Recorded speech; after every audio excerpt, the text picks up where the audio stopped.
Welcome to SF Commercial Property Conversations with Bruce Bean, where Bay Area investments meet expert insights. Get ready to unlock the strategies of commercial real estate success. So I'm very happy today to be joining with Patrick Kennedy from Panoramic Interests. Patrick has done some very interesting development work over the years, and I'm glad to be talking with him today. So Patrick, glad to have you. And if you wouldn't mind just kind of starting a little family history or personal history and going through where you came from and the schools and all those wonderful things. Sure. I was raised over in the East Bay in Danville. I went to Monte Vista High School, class of 71. I graduated from Claremont McKenna College, which actually was then all men's all men in 1975, I think it was, and had a brief period working as a contractor in Oregon, after which I went to, which I call my pastoral period, because I learned about construction there, built a house from scratch, and did some very small scale commercial real estate development. But after that, I went to law school at Harvard Law School. And also I took a year off between my second and third year at Harvard and went to MIT and studied real estate development, which was, I thought, a more promising career path for me than practicing law. And I had determined that I had much more fun building buildings than papering the documentation for them. And so when I graduated, I did take the bar, but I started real estate development with a side diversion to working at the real estate department at BART for 2 years. I got a fellowship at MIT that paid for my tuition, but I had to work in a public sector job for 2 years in exchange for that. So I worked in the real estate department at BART, which was very interesting and educational. And then I started doing private development for myself in Berkeley, California. Well, so just for those that are watching on YouTube, you might have already noticed that Patrick is moving back and forth. So Patrick was one of the very first people I ever knew that worked on a treadmill. He's got a stand-up desk and a treadmill. Yes, well, people my age need to have every advantage they can. And I actually find I work on a stand-up desk, and I find it's less tiring to walk than it just to stand. Yeah. No, I think you're a forerunner in this whole field of health and so forth. The sitting is the new smoking, they say. Oh yeah, well that was I've never smoked, but I had a treadmill desk for, I think now close to 15 years. Yeah, no, well before it became trendy here in the high-tech offices of downtown San Francisco. You've got lots of followers probably. They probably see you at your desk and want to do the same thing. Yeah, well, in our office, we everybody has stand-up desks in our office, but nobody has treadmill. That's true. I'm the only samurai in that respect. That's great. So maybe we could go through a few of your developments, because you certainly have done an awful lot. It looks to me like you have maybe 6 or 7 developments right now that are entitled and kind of in the process of getting built at some point. Yes, I'm happy. Yes, we are very lucky in that right now in this kind of nuclear winter of financing and COVID and all the other problems here in the Bay Area. We have 3 projects under construction right now. All of them are in Berkeley. And so just out of curiosity, you were able to find some financing. That's been very unusual of late. Yes, well, one of our projects is a supportive housing project that has a master lease of 10 years with a nonprofit called BOSS in Berkeley. It's a 40-unit studio project with community space, and having a 10-year lease that is essentially guaranteed by the city of Berkeley was instrumental in getting financing for that. Another project that we're doing is a small apartment building that's a 6-minute walk from Berkeley Law at Cal. And that's a prime location and not a terribly risky enterprise And we were able to finance that with friends and family. And then our third project is a 73-unit apartment building in North Berkeley that's a block from Chez Panisse, the Cheese Board, and a lot of the other sort of prime and most attractive stores and restaurants in North Berkeley. And it's the only project that's actually being under construction in North Berkeley right now. So we feel good about the location there. Yeah, that's fantastic. So you became sort of world famous when you put in micro units in San Francisco. So can you tell us a little bit about that history? Yeah, I mean, we've been trying to figure out how to lower the cost of living in a prime location. And the easiest way to do that, obviously, is slice the unit a little thinner. And we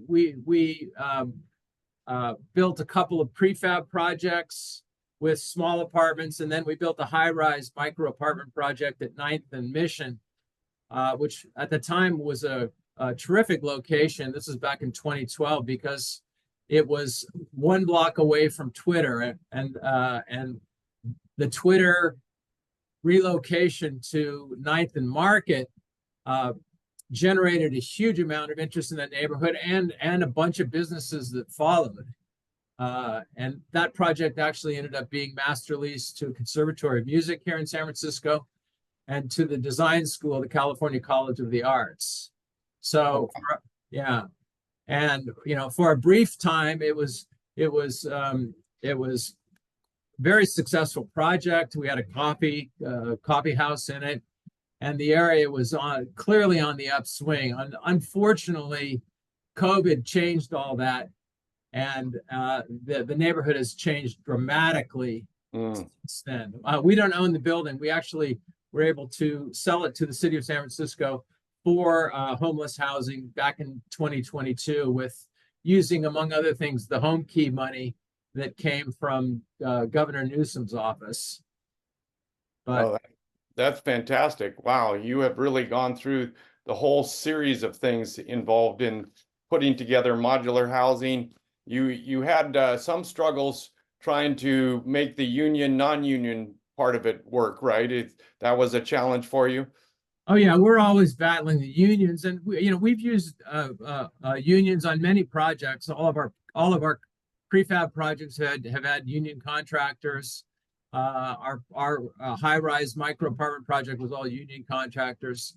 But generally speaking, we just like to have competitive bidding, and so sometimes that means we have union guys, and sometimes it means we have open shop guys. I'm agnostic as long as we have a contractor that is competitive and that performs. So are all of your projects now modular? No, not at all. In fact, we've kind of lost the loving feeling for modular, actually. We've done 2, and we were going to do a third one with this supportive housing project in Berkeley, but we concluded we had a partner on that with Swinnerton, and we kind of concluded a year into it that they weren't going to be able to deliver. So we're just building it stick frame. Yeah. I've gone from being a modular enthusiast to a modular skeptic, but I still think there's a great potential for improving our conventional construction. And I'm not sure what exactly that process should be, but I know that stick by stick, the conventional way is not the way. But I also have kind of come to the conclusion that box by box is not the magic solution. And I think that it's something in between those two. And I just don't know what those components are, what the particulars of that are. We're actually doing projects now that have prefab walls. Mm-hmm. They have prefabricated electrical components that are already cut and made up in a factory and then shipped to the job site. We're looking at new kinds of plumbing fixtures that can be made off-site. And, we're looking at a whole host of technologies to try to improve the productivity of the workers on site and sort of take the work that's done on site and have some of it done in a factory, but we're also trying to bring the factory to the job site. And I think that maybe will result in some kind of savings. Oh, that's interesting. So did you run into glitches when you tried to put the boxes together and they just didn't quite fit? Yeah, I mean, that happens. And the other thing that I think people tend to forget is when you're working in high density infill areas, the complexities of bringing 60 or 40-foot boxes in on semis should not be underestimated. And unfortunately, most people want to do prefab in the high cost areas that happen to be in very busy, much in demand neighborhoods. And, prefab works, but there needs to be a number of things in harmonic convergence for it to go smoothly. And I kind of, I was actually on a panel last week about modular, and something said, what's the ideal prefab project? And I said, truthfully, the ideal prefab project is probably a one-story project across the street from Factory OS. Because no transportation cost. No traffic management, no transportation costs, no complexity in aligning all the joints. No worry about getting the boxes wet in a rainstorm in transit or while they're on construction. You see, that's the thing about modular is when things go wrong, they go wrong in a big way. When you're stick framing a building or building it with components, you can usually make adjustments on the fly. And in some cases, you just bring out a sledgehammer and a Sawzall and do an alteration in the field, and you sort out your problem. With modular, you can't do that. You've got a crane operator, you've got all the traffic management guys, you've got all the setters on site. And if you have a module that doesn't fit, you have a big problem, and you have a lot of guys standing around. So, oh, wow. Yeah, we were in little modular units down at Costa Noa. I don't know if you know Costa Noa. Oh, yeah. And I was very impressed. I mean, it's a, trailer, one cube per unit, one per cabin. So I thought, well, there's a perfect use of modular. That is a perfect use. Yeah, one story dropped in a site that just has elephant seals and tourists around, and and not much else. Yeah, no, it was a nice little unit and very cozy and worked great. But I can see where you get in downtown San Francisco, everything changes. So not nearly as easy a configuration. Yeah, the two modular projects we've done, one in San Francisco, one in Berkeley, were both on very busy streets. One was just off Howard Street, which is one of the busiest east-west streets in San Francisco, and the one in Berkeley was on Shattuck Avenue, which was the busiest street in Berkeley, along with University Avenue. And when you're spending more money on traffic management than you are on tradesmen on your site, you've got a problem. Wow, yeah, that's a problem for sure. So you're thinking of going to a completely different system. So I assume computer-aided design has facilitated and gotten much, much better over the years, but it still doesn't sound like it's solved the complete problem. Well, we do use computers a lot because it's much easier to fix a mistake on a project on a computer than it is on a job site. So we go to the nth degree in planning, even our conventional projects, as much as we can on computers and BIM models, on whiteboards and so forth. But I just think that pre-building buildings on a factory works, but it only works under a limited set of circumstances. You better make sure that you are enjoying those circumstances before you contemplate something more complex than that. Yeah, no, that's interesting. So have you ever used tax credit financing for we have never used tax credit financing. That's kind of a beast in and of itself, a subspecialty with the affordable housing industrial complex. I mean, it's no accident that all their stuff costs about 50% more than private guys like me can build it, because they have a lot of paperwork, a lot of special regulations. They have to do prevailing wages on everything. And so it's no accident that their stuff costs $1 million a door to build. That's exactly right. That's the number we're looking at for our Rotary, San Mateo Rotary, 50 units at 50 million. It's like, wow, we built the original units for, I think, under 200,000 each way back, 30 years ago. So Right. now it's just crazy, the numbers. Yeah. So, well, when everybody has to get prevailing wages and other things, the competition is much less when you're bidding out in the affordable housing sector, because most of the people that do residential development are non-union, and they're building out in the East Bay, the Valley, and elsewhere. And the ones that do the union work for the affordable guys are institutional guys, and there just isn't as much competition for them. I mean, for the work. right. And So, you can't incorporate any labor saving methods typically with the unions. For example, plumbers won't let you have pre-assembled stuff done in a factory outside of the shop of that particular plumber. So you couldn't get pre-assembled stacks someplace, and you can't get the electricians won't let you have pre-assembled components done in outside of a factory of their office as well. So you can't take advantage of labor saving techniques that are not part of that individual contractor's particular shop. So not only has financing been a challenge, obviously construction costs have skyrocketed over the last 5 years. I assume that's been an issue for you also.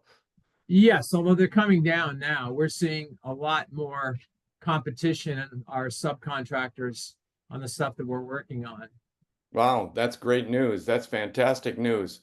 Well, this has been a very fun conversation. Is there something I've missed that you'd like to talk about, Patrick? Let's see here. Most of our problems in housing are self-inflicted. And if the legislature really wanted to help produce housing, they would pass laws that are not tethered to requirements to use union contractors for every aspect of it. So what do you think about SB 35? This is the new law in California that allows the developers to kind of go around the local ordinances. Can't say it. Well, the thing is that what they give you on the procedural side, they take away on the labor side. Because yes, you can get stuff approved, but the cost of that is all union all the way down on the projects. And you'll notice if you actually do an analysis of SB 35, it's largely, if not exclusively, nonprofits that would have to do prevailing wage and skilled and trained labor on the projects anyways. But I am not aware of very many private guys who have used SB 35 for privately financed and privately sold or rented housing. Well, that's interesting. Yeah, I don't know if you saw the facilities they're projecting for the Sunset site in Menlo Park, but it's basically like a 50-story building. Yes, or two or three of them. No, I'm quite familiar with that. Yeah, that's the Builder's Remedy project, and maybe they can make it work down in Palo Alto where houses are $4 million. But in the more usual California city, SB 35 is generally only used by the nonprofits who end up spending $1 million a door anyways. Yeah. And who are governed by the same kind of what they call labor standards that drive up the costs by 25 to 30%.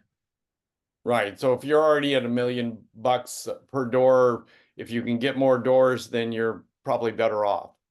Yeah, I mean the nonprofits are spending $1 million a door anyways. So the conditions of or the requirements of using Labor 35 don't really cost them anything because all of their financing is predicated on door-to-door, well, I think they call it wall-to-wall union PLAs anyways. Yeah. But you know, for those of us that actually have to rely on private investors and sell to the public at market rates, you know, the $200,000 to $300,000 delta increase in cost isn't worth it. Yeah, yeah, right. You just don't, it's not going to make sense. It's not going to pencil. So yeah, so I mean, most private guys don't use SB 35 unless they can carve off a portion of a job site and give it to a nonprofit and then do what they want to do on the balance.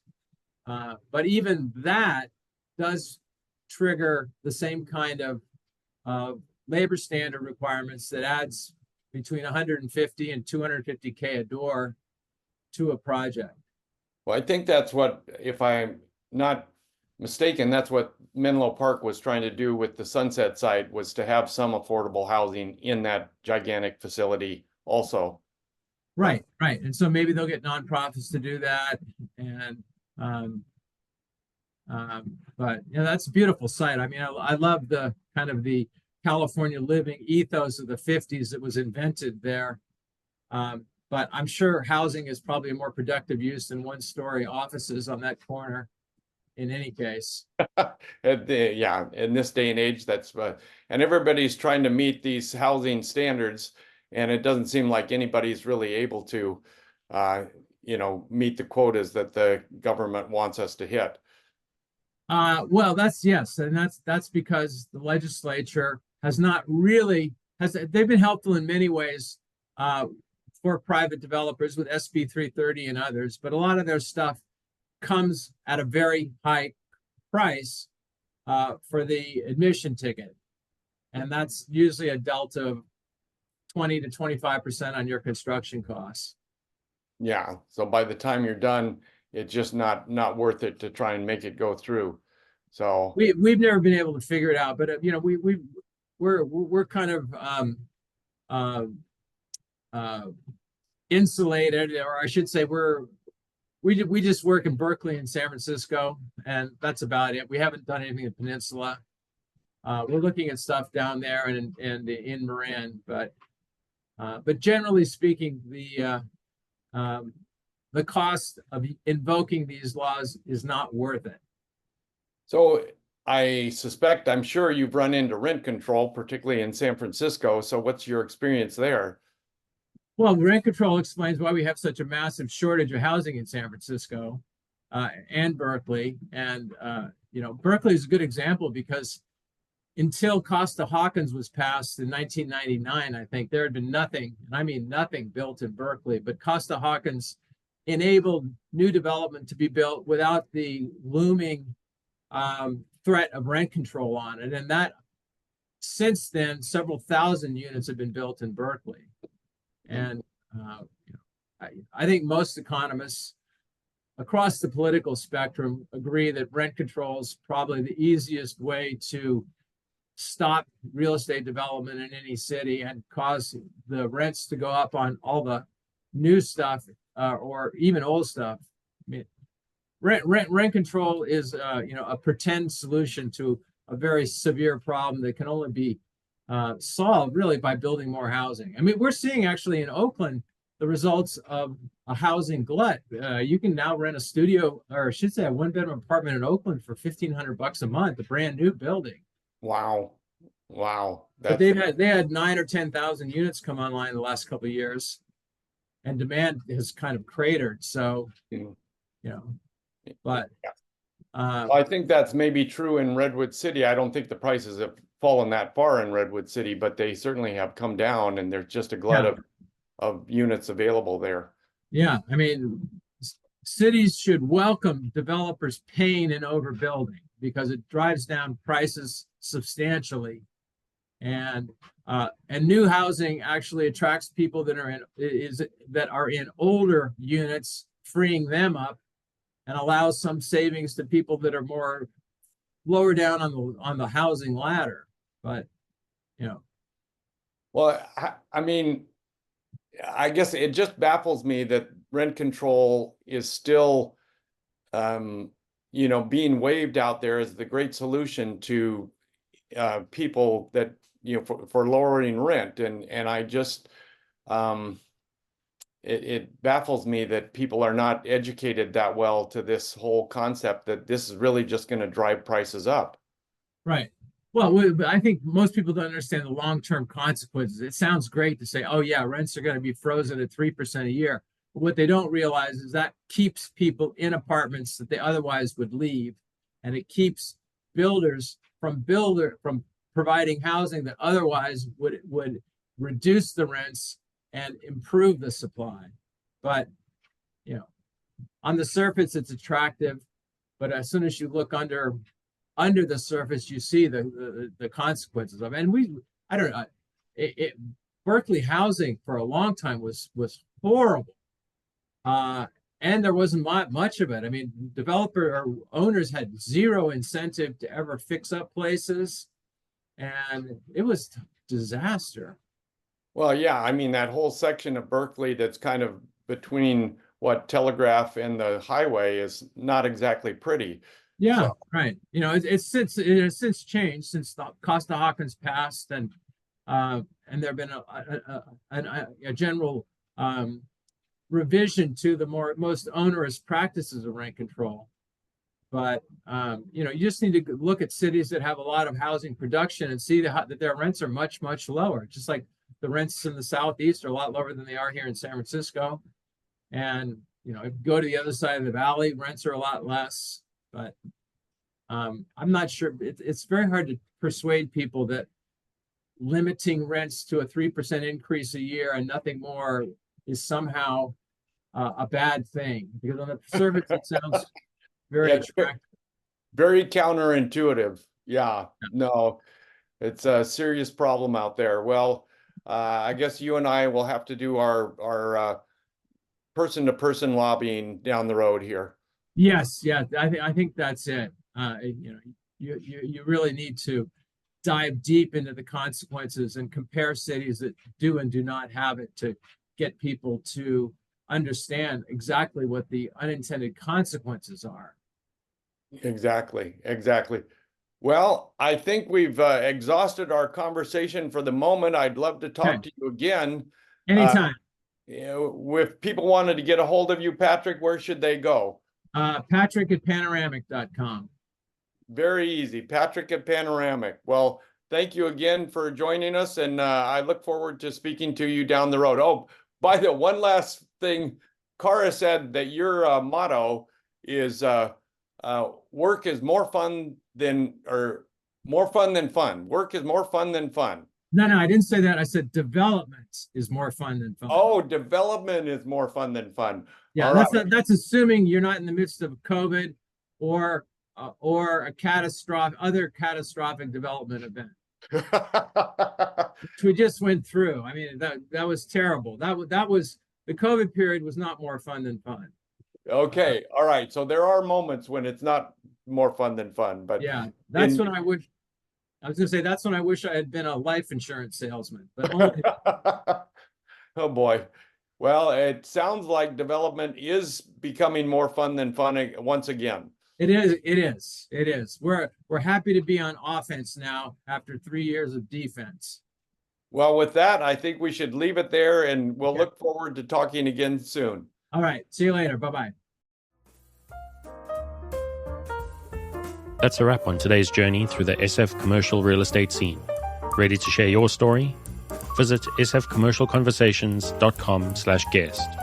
Your insights could lead the next conversation.